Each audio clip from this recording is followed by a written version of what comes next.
Iblislar qotili animesidagi musiqa a'lo darajada. Jang paytidagi OST, tinch paytlardagi background musiqa, dramatik momentlardagi ta'sirli kompozitsiyalar va 4 ta ajoyib opening. Bugun aynan shu 4 ta audio shedevr haqida gapirib o'tmoqchiman va sizlar bilan birga eng yaxshisi qaysiligini aniqlab o'tamiz. 4-o'rin Liza Grange. Da, ironik holat, lekin animeni boshlab bergan birinchi opening bu videoni oxirida turibdi. 4-o'rinda bo'lishiga qaramasdan, bu op menga yoqadi. Shunchaki qolgan 3 tasidan ko'ra kamroq. Bu yoqda Lizadan zo'r vokal bor, beat mayinlikdan brutal rock toniga yaxshi o'tadi. Xuddi demo bir tomondan yoqimtoy, boshqa tomondan beshafqat ruhiga o'xshab va umuman olganda serial o'ziga, hech bo'lmasa birinchi sezon atmosferasiga olib kiradigan yaxshi vibe mavjud. Bularning hammasi zo'r, lekin shaxsan men uchun bu qanaqangidir oddiy va juda ham typical shonen like vibe. Yomon emas, lekin ayni birorta tematikaning yo'qligi butun qalb bilan yaxshi ko'rishga qo'yib bermaydi. Nima bo'lganda ham qo'shiq yaxshi, video yomon emas, lekin eng sevimlisi emas. 3-o'rin My First Story and Hide. Mugen. To'g'risini aytsam, bu men bilgan eng soulful, ya'ni qalbli, ta'sirli openinglardan biri.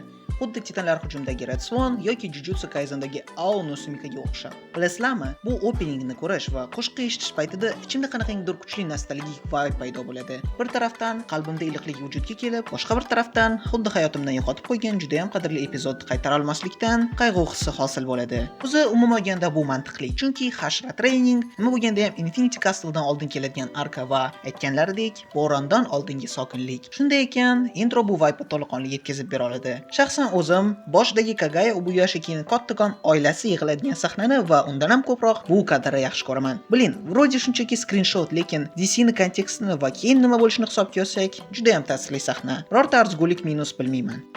2-o'rin Man with the Mission va Millet. Miracle of Our Bonds. Sekin-sekinlik bilan pikka yetib kelamiz va bu umuman olganda alohida sari sifatda ham yaxshi intro. Go'zal, nafis vokal bilan energik va dinamik gitarika instrumentalni chatishuvi, qanaqangidir chuqur emotsional his va buni Yorichidan to Tanjirogacha bo'lgan iblis ovchilari bilan bo'lgan video qismda kuchaytirish, boshdagi ritmga zo'r mos tushuvchi montaj va umuman olganda sifatli ish.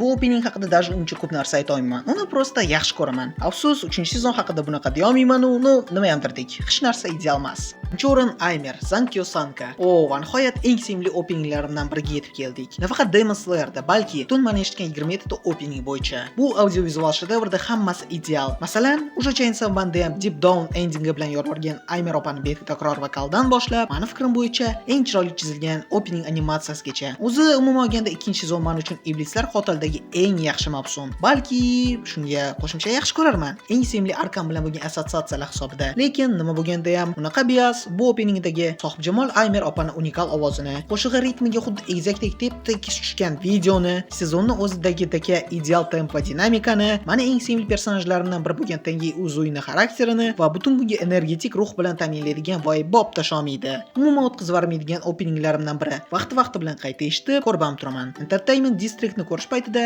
buni qayta ko'raverish men uchun Tengi va Yutarani epik jangga qo'shimcha atmosfera qo'shib turgan. Xullas, xuddi shunaqa kichkina video bo'ldi bugun. Reja bo'yicha ham shunaqa edi o'zi. Jujutsu Kaisen bilan Evangelion haqida kattaroq videolar olinayotganda sizlarni kontentsiz qoldirmaslik uchun bolajonlar.